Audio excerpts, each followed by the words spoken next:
পবিত্র রমজান মাসে এশার নামাজের 4 রাকাত ফরজ ও 2 রাকাত সুন্নতের পর এবং বেতরের নামাজের আগে 2 রাকাত করে 10 সালামে যে 20 রাকাত নামাজ আদায় করা হয় তাকে তারাবিহ নামাজ বলা হয়।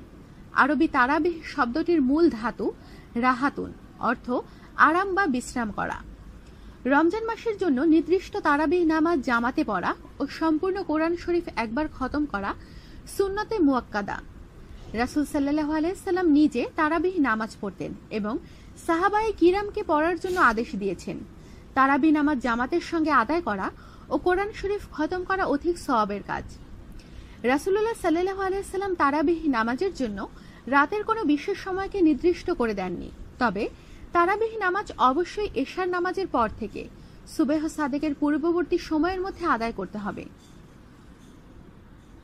তারাবিহ নামাজের নিয়ত। আমি কিবলামুখী হয়ে 2 রাকাত তারাবিহ সুন্নতে মুয়াক্কাদা নামাজের নিয়ত করছি। আল্লাহু আকবার। আমাদের সাথেই থাকুন, সাবস্ক্রাইব করুন।